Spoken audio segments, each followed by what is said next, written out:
Yes sir. Okay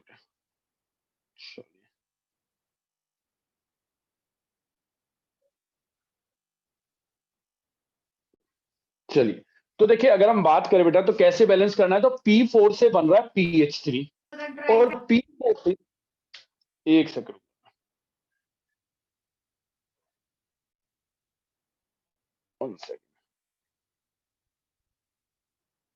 चलिए बेटा voice Audible है सबको? चलिए, तो देखिए P4 से बन रहा है बेटा PH3 और P4 से बन रहा है H2PO2 minus, so you have to balance this equations are in a basic medium, OH minus indicate कर बेसिक। और मैंने कहा 99% स्कूलों में बेटा, जिस भी स्कूलों में टीचर पेपर मुश्किल बनाते हैं ना, तो उनका फेवरेट क्वेश्चन है। ठीक है, आप सब देख सकते हो काफी स्कूलों में कहेंगे सर पेपर बड़ा मुश्किल बनाते हैं, तो यही क्वेश्चन आप सबके स्कूलों में टीचर ज्यादा से ज्यादा देता है। ठीक है, तो देखिए P4 से PH3 बना, कैसे बैलेंस करोगे मैं हल्का सा बता रहा हूँ फटाफट। P4 है, यहाँ P कितने हैं? एक। फटाफट, P यहाँ 4 है, P यहाँ पर कितने बेटा? 1। तो P को बैलेंस करने के लिए इस इक्वेशन को 4 से मल्टीप्लाई कर दूं, तो देखो P4, यहाँ भी P4। हाइड्रोजन कितने यहाँ पर? 4 3 जा 12। हाइड्रोजन को किससे बराबर करते हैं, बस ये आपको मालूम होना चाहिए। तो हाइड्रोजन को बराबर करते हैं H प्लस से, तो यहाँ पर हो गया H प्लस। पर मीडियम कौन सा है? मीडियम है बेटा बेसिक मीडियम, तो जितने H प्लस है उतने ही OH माइनस क्या कर दो, दोनों साइड ऐड कर दो भाई। राइट, तो देखो जैसे आप ऐड करोगे तो ये क्या बन जाएगा? P4 प्लस में 12H2O, क्योंकि 12H plus 12OH minus 12 water बन गया, गिव्स 4PH3 प्लस में 12OH माइनस। अब क्या करेंगे? Charge balance. तो देखो यहाँ 12 माइनस और यहाँ पर एक भी माइनस नहीं है, तो यहाँ पर आप क्या ऐड कर दोगे? 12 इलेक्ट्रॉन। तो ये क्या हो गया हमारी फर्स्ट इक्वेशन। सेम इसको बैलेंस करना, P कितने? 4, यहाँ P कितने? 1, तो 4 से मल्टीप्लाई कर दो। अब सुनना, बच्चा गड़बड़ क्या करता है? बच्चा पहले हाइड्रोजन को बराबर करता है। याद रखना, पहले ऑक्सीजन को बराबर करते हैं। 4 2 जा 8, 8 ऑक्सीजन है, तो यहाँ पर कितने वाटर डालोगे? 8 वाटर, क्योंकि 8 ऑक्सीजन, तो ऑक्सीजन को बराबर करेंगे वाटर से, तो 8H2 हो गया। अब देखो हाइड्रोजन कितने होंगे? 8 2 जा 16, बच्चा सीधा 16 H+ लिख देता है। नहीं भाई, 8 2 जा 16 हाइड्रोजन यहाँ पर है, तो यहाँ कितने हैं? 4 2 जा 8, 8 तो पहले से है यहाँ पर, और ये 16 है, तो यहाँ पर कितने H+ आएंगे? 8H+, क्योंकि 8 तो ये रे, 8 ये रे, 16 हो गए। अच्छा जी, अब मीडियम कौन सा है? मीडियम भाई बेसिक है, तो 8OH माइनस बेटा यहाँ पर, और 8OH माइनस यहाँ पर। तो अगर आप देखो जब ऐड करोगे तो ये 8 वाटर और 8H प्लस 8OH माइनस भी 8 वाटर, तो कैंसिल हो जाएंगे। तो क्या बनेगा? P4 प्लस में 8OH minus gives 4H2PO2 minus, plus में कुछ बचा ही नहीं यहाँ पर। अब क्या इक्वल करेंगे बेटा, बताइए आप क्या इक्वल करें? Charge balance. तो चार्ज बैलेंस कैसे करेंगे बेटा? आपको पूछो चार्ज बैलेंस, एक OH पे 1 माइनस, तो 8 पर 8 माइनस और यहाँ 4 माइनस, तो 8 माइनस 4 माइनस, तो यहाँ पर कितने इलेक्ट्रॉन आ जाएंगे? 4 इलेक्ट्रॉन। इसको दे दीजिए सेकंड इक्वेशन। अब आपको पता है यहाँ 12 यहाँ 4 है, तो इसी को सेकंड वाली इक्वेशन को किससे मल्टीप्लाई करेंगे? 3 से। तो 3 से करोगे 3 4 जा 12 इलेक्ट्रॉन, और यहाँ पर भी देखेंगे तो पहले वाले 12 इलेक्ट्रॉन। तो 3 से सेकंड वाली को मल्टीप्लाई करके फर्स्ट और सेकंड को क्या कर देना? ऐड कर देना बेटा। यस और नो? Yes sir. क्लियर है? राइट, तो कैसे करना ये बिल्कुल आपको माइंड में होना चाहिए कि हम कैसे इसको कर रहे हैं, और बाकी कुछ नहीं। मैंने कहा यही पेपर में आना है, तो भाई सीधी सी बात है, मैक्सिमम बच्चों के माइंड में टकरा जाना चाहिए, वहां भी ये पेपर में आएगा। चलिए आगे चलते सर हैं। हाँ जी बोलिए। सर वो बचा हुआ OH माइनस क्या करना है उसका? बचा हुआ OH माइनस मतलब? सर जो P4 प्लस OH माइनस है ना रिएक्शन में, वो OH माइनस। नहीं ये अच्छा, इसका कुछ नहीं करना, ये इसका कुछ नहीं करना बेटा। ये OH माइनस बस बता रहा है बेसिक मीडियम। जब आप सोल्व करोगे ना ऐड करके, ये OH माइनस अपने आप यहीं आ जाएगा बैलेंस होके बेटा। Okay sir. ये केवल आपको डराने के लिए था। P4 से PH3, P4 से H2PO2 और OH माइनस बस ये बता रहा है कि मीडियम रखा है बेसिक, बाकी इसका कोई यूज नहीं है। ये अपने आप आएगा, ये अपने आप जब बैलेंस करोगे ना बेटा, तो अपने आप की बैलेंस इक्वेशन आएगी। जब आप बैलेंस करोगे तो आपकी फाइनल इक्वेशन जो बनेगी ना, जब आप देखना तो क्या बनेगी? P4 प्लस में 3H2O प्लस में 3OH माइनस, तो अपने आप यहाँ 3OH माइनस आ जाएगा जब आप बैलेंस करोगे। गिव्स 4PH3 प्लस में 3H2PO2 माइनस, ये आपकी 12th में भी आएगी लौट के, इसलिए टीचर देता है बेटा, ऐसे नहीं, 12th में भी ये क्वेश्चन आएगा, इसलिए टीचर का फेवरेट है बेटा। चलिए अगले क्वेश्चन को देखते हैं। तो नेक्स्ट क्वेश्चन जो था वो क्वेश्चन नंबर आई थिंक 8 होगा, और क्वेश्चन नंबर ये था, क्वेश्चन नंबर 8 जो था वो ये था कि एक रिएक्शन है to I think H2 C2H6 C2H6 gas equilibrium C2H4 gas plus में H2 गैस। आपको ऐसे दे रखी थी रिएक्शन, ठीक है, और इस क्वेश्चन में मैंने क्या दिया था, कहा था इस रिएक्शन का जो Kp है ना वो कितना है, 0. आई थिंक 04 ATM, Kp था 0.04 ATM था, ठीक है। और अब आपसे कहा था कि ये बताओ कि इस रिएक्शन में इक्विलिब्रियम में सबकी कंसंट्रेशन क्या होगी अगर इनिशियली, अगर शुरुआती तौर पे अगर मैं बात करूं तो C2H6 का प्रेशर था जब टाइम 0 था, तो इसका प्रेशर कितना दे रखा था बेटा, 4 ATM। तो आप खुद सोचो, जब टाइम 0 था तो ये 4 ATM, तो ये कितने कितने होंगे, 0 0। टी टाइम पे मान लो रिएक्शन इक्विलिब्रियम पे आ गई, पर टी टाइम पे इक्विलिब्रियम पे आ गई तो 4 में से मान लो x चला, 1 मोल है तो इसका भी तो 1 मोल है, तो इसका x गया तो इसका x बनेगा, और इसका भी 1 मोल है तो इसका भी x बनेगा। तो अगर मैं Kp लिखूं तो Kp कैसे लिखते हो, प्रोडक्ट की कंसंट्रेशन इक्विलिब्रियम पे डिवाइड बाय रिएक्टेंट की। तो देखो सबके आगे एक एक लिखा हुआ है, तो आप ऐसे लिख दो, चाहे pressure of C2H4 into pressure of H2 divide by pressure of C2H6। ये कौन सा प्रेशर है, इक्विलिब्रियम का, तो Kp की वैल्यू कितनी है 0.04 equal to pressure of C2H4 कितना x, H2 भी कितना x, तो x इंटू x क्या हो जाएगा, x स्क्वायर, और यहाँ क्या बचेगा इक्विलिब्रियम की वैल्यू 4 माइनस x। अब आपको यहाँ से क्या सोल्व करना था बेटा, x की वैल्यू निकालनी थी, थोड़ा सा मुश्किल था। क्यों मुश्किल था, क्योंकि यहाँ क्वाड्रेटिक में जाना पड़ेगा, क्योंकि बिना क्वाड्रेटिक में जाने हुए मेरे ख्याल से आप सबका क्वेश्चन नहीं हुआ होगा। यस एवरीवन,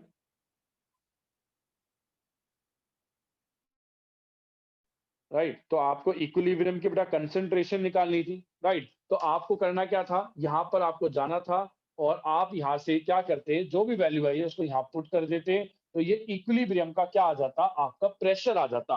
और जैसे अगर आप देखो Kp आपको दिखे, क्या और कोई तरीका हो सकता है, कई बच्चे बोल सर और कोई तरीका हो सकता है, तो देखिए एक तरीका और हो सकता है, पर वो तरीका लगाना फायदा नहीं। यानी आप सबसे पहले यहाँ से क्या निकालना, इक्विलिब्रियम की वैल्यू निकालते, यहाँ से आपका प्रेशर आ,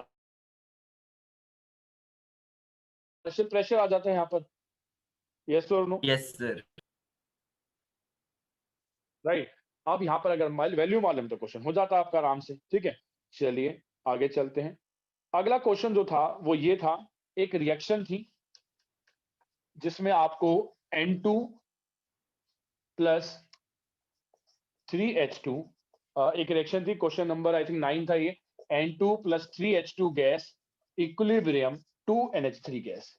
ये अमोनिया की ये वाली रिएक्शन दे रखी थी और ये गैस थी बेटा, और कहा गया था इस रिएक्शन का जो Kp है ना वो कितना है, 3.6 इंटू बेटा 10 की पावर -2 है, 500 केल्विन पे, ठीक है। आगे आपसे कहा गया कि ये बताओ कि इस रिएक्शन का calculate the value of the Kc, ठीक है, if the same reaction temperature दे दिया था, आपको Kc निकालना था और R की वैल्यू भी दी थी। तो आपको पता भाई Kp इक्वल टू क्या होता है, Kc RT डेल्टा एनजी, और इस क्वेश्चन, इस पे तो आना ही आना है क्वेश्चन भाई, इस पे क्वेश्चन नहीं देगा टीचर, किस पे देगा क्वेश्चन, ये गिने चुने तो टॉपिक है। तो यहाँ पर आपको Kc की वैल्यू निकालनी थी, Kp की वैल्यू मालूम थी भाई, Kp मालूम है, बिल्कुल मालूम है, 3.6 10 की पावर -2, Kc निकालना है। R की वैल्यू दे रखी थी, बिल्कुल दे रखी थी, R की वैल्यू आपको याद हो तो इस क्वेश्चन में R की वैल्यू भी आपको दी होगी 0.083, और टेम्परेचर 500 केल्विन दे ही रखा है। डेल्टा एनजी कितना होगा बता सकते हैं कोई, डेल्टा एनजी कितना होगा, -2 -2, बिल्कुल 2, और ये 4 गैस -2। और आपको पता है इसको हम कैसे क्या लिख सकते हैं, इसको 0.083 को क्या लिखेंगे, बताइए फटाफट, मैंने आपको बताया भी था, 1/12। वेरी गुड, 1/12 यूज करके आप इसको सोल्व कर सकते थे, और सोल्व करके आपको यहाँ से Kc निकालना था, ठीक है। तो ये था 2 नंबर का, और इसके साथ में 2 क्वेश्चन डेफिनेशन दी थी, what do you understand by common ion effect. तो कॉमन आयन इफेक्ट क्या होता है कि किसी भी सॉल्यूशन में अगर हमारे पास कोई वीक इलेक्ट्रोलाइट है, कौन सा इलेक्ट्रोलाइट है, वीक इलेक्ट्रोलाइट है या वीक एसिड है या वीक बेस है। तो वीक इलेक्ट्रोलाइट में अगर आप स्ट्रॉन्ग इलेक्ट्रोलाइट डालते हो तो कोई एक कॉमन आयन के आने की वजह से वो रिएक्शन बैकवर्ड शिफ्ट हो जाती है अकॉर्डिंग टू ली चैटेलियर प्रिंसिपल। मैंने आपको एसिडिक एसिड का एग्जांपल दिया होगा, इसी को हम कहते हैं आपका कॉमन आयन इफेक्ट। और इसको यूज भी करेंगे बेटा, ऐसा नहीं कि यूज नहीं करेंगे। आप जब प्रैक्टिकल करेंगे ना, हो सकता है 11th में आपको प्रैक्टिकल नहीं कराएंगे, पर 12th में आप करेंगे सोल्ट एनालिसिस, ठीक है। तो मैं आपको जनरली वीडियो भेजूंगा, मैं अभी वीडियो बना रहा हूँ इस चीज पे, प्रैक्टिकल्स पे, तो आपको भेजूंगा। तो वहां पर भी कॉमन आयन इफेक्ट लगेगा प्रैक्टिकल में भी। तो इसलिए आपको पता होना चाहिए कॉमन आयन इफेक्ट क्या है, कि किसी भी वीक इलेक्ट्रोलाइट के अंदर अगर आप कोई स्ट्रॉन्ग इलेक्ट्रोलाइट डालते हो और अगर वीक इलेक्ट्रोलाइट वाला आयन और स्ट्रॉन्ग इलेक्ट्रोलाइट से एक आयन कॉमन हो जाता है तो प्रोडक्ट की कंसंट्रेशन बढ़ जाती है और रिएक्शन अपने आप क्या हो जाती है, बैकवर्ड शिफ्ट हो जाती है। ऐसा इफेक्ट क्या कहलाता है, कॉमन आयन इफेक्ट कहलाता है। ठीक है जी। अगला था बफर सॉल्यूशन। तो बच्चों देखो, जब भी आप पेपर में आए कॉमन आयन इफेक्ट, भाई हो सकता है आपकी इंग्लिश कैसी भी हो, मैंने काफी बच्चों को देखा शायद किसी ने नहीं लिखा था कॉमन आयन इफेक्ट। जैसे हो सकता है अभी मेरी इंग्लिश अच्छी ना हो, ठीक है, मेरी लैंग्वेज में दिक्कत हो जाए, तो साथ में एग्जाम्पल चेपा करो, चाहे उसने पूछा हो या ना पूछा हो, एग्जाम्पल जरूर दिया करो। एग्जाम्पल लिखोगे तो आपको बेनिफिट मिलेगा, टीचर को मालूम होगा कि हाँ भी आपको मालूम है, आपने रट्टा नहीं मारा है। दोनों में फर्क समझे।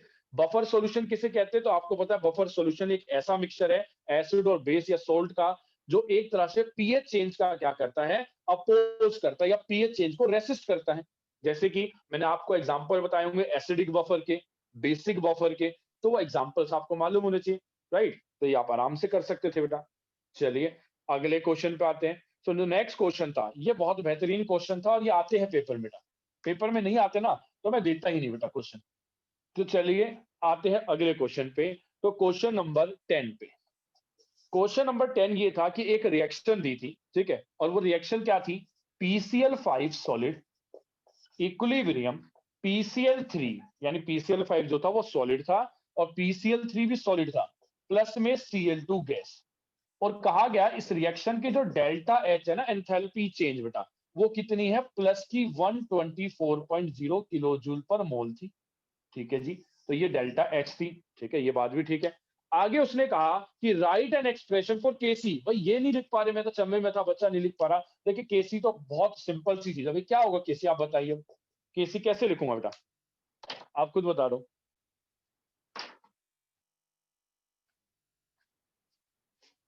यस, केसी कैसे सर लिखेंगे बेटा, PCl3/PCl5। क्यों लिखेंगे बेटा पीसीएल, देखो ये क्या है, Cl2 की कंसंट्रेशन। सर बस Cl2। सर सिर्फ बस खाली Cl2। Cl2 की बात। इस चीज को समझे, केवल गैस को, सॉरी सॉलिड को काउंट नहीं करना है, और कहीं वाटर या प्योर लिक्विड लिख देना H2O भी, तो उसको भी काउंट नहीं करना है। तो ये केसी की वैल्यू होगी, ठीक है। तो केसी आप ऐसे लिखोगे, ठीक है। और इसका केसी दे भी रखा आपको, इस रिएक्शन का केसी दे रखा कितना था, 8.3 इंटू 10 की पावर आई थिंक -3। तो ये आपको वैल्यू दे रखी थी, ठीक है। ये हो गया पहला क्वेश्चन। और दूसरा, जब बच्चा गलत करता है तो शायद इसमें तो मुझे डाइजेस्ट नहीं होता कि बच्चे ने गलत कर दिया, चलो पहले वाले में भूल गया सॉलिड को लिखना। और क्वेश्चन ये था कि रिएक्शन को रिवर्स कर देंगे तो केसी क्या हो जाएगा। तो आपको बार बार बताया कि रिएक्शन को रिवर्स कर दोगे तो नया केसी जो होगा वो पिछले वाला केसी इनवर्स हो जाएगा उसके। ये तो आपने किया भी था, और मैंने मल्टीप्लाई डिवाइड पता नहीं क्या क्या कराया था आपको। तो ये तो बहुत बच्चों वाला क्वेश्चन था कि अगर आप रिएक्शन को रिवर्स कर दोगे तो केसी भी रिवर्स हो जाएगा। तो केसी क्या हो जाएगा, 1/8.3 इंटू 10 की पावर बेटा -3। ये सुनो, यस सर। राइट, ये तो हमने पढ़ा था। अच्छा, इसके साथ में एक क्वेश्चन और पूछा कि what would be the effect on KC. अगर इसी रिएक्शन को देखूं, इस रिएक्शन पे केसी पर क्या इफेक्ट पड़ेगा अगर आपने प्रेशर इंक्रीज कर दिया। ध्यान से देखना, इफेक्ट किस पे पूछा गया है,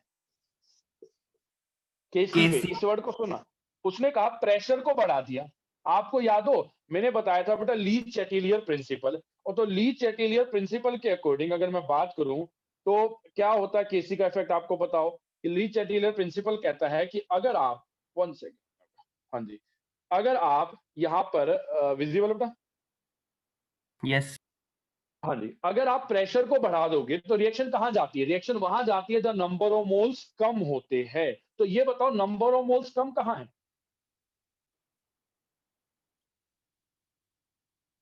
प्रोडक्ट में कितने नंबर ऑफ मोल्स आपको नजर आ रहे हैं। Yes, anyone try, one product में कितने मोल्स, 1 वन 1 2 नहीं, इस गड़बड़ नोट करना, ये सॉलिड है बेटा, गैस का होता है प्रेशर, तो गैस के हिसाब से चलेंगे बेटा हम।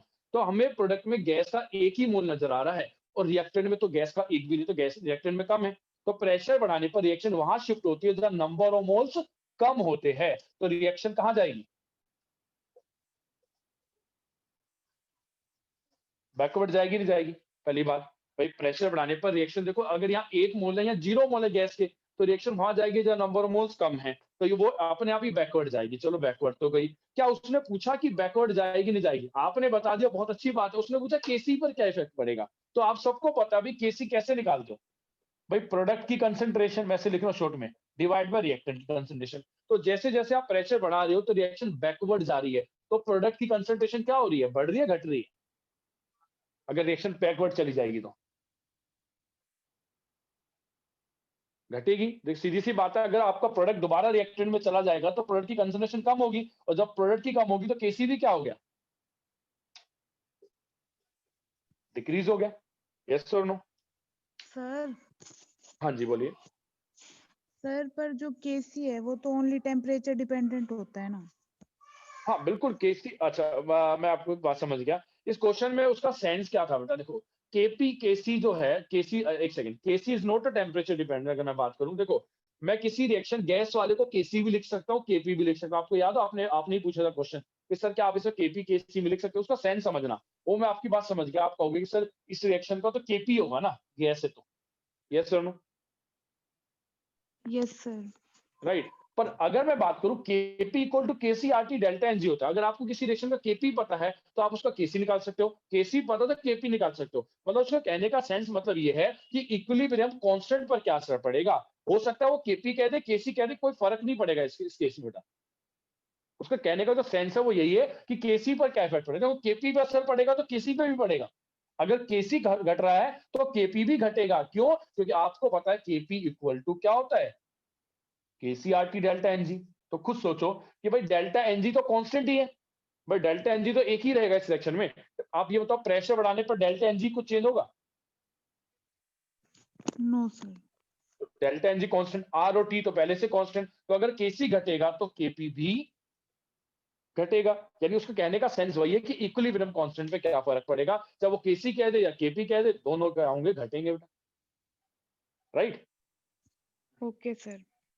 चलिए अगला एक पार्ट और डिस्कस कर लेते हैं बेटा हम। तो अगला पार्ट था इसमें कि टेम्परेचर बढ़ाने पे क्या होगा। तो आपको पता भाई टेम्परेचर बढ़ाने पर जो दुनिया की एंडोथर्मिक रिएक्शन होती है वो फॉरवर्ड चलती है। तो ये एंडोथर्मिक, ये तो डेल्टा एच पॉजिटिव दे रखा है, तो ये फॉरवर्ड जाएगी। और जब फॉरवर्ड जाएगी तो सीधी सी बात है प्रोडक्ट की कंसंट्रेशन बढ़ेगी, और जब प्रोडक्ट की कंसंट्रेशन बढ़ेगी तो केसी भी क्या होगा, बढ़ेगा। यस और नो?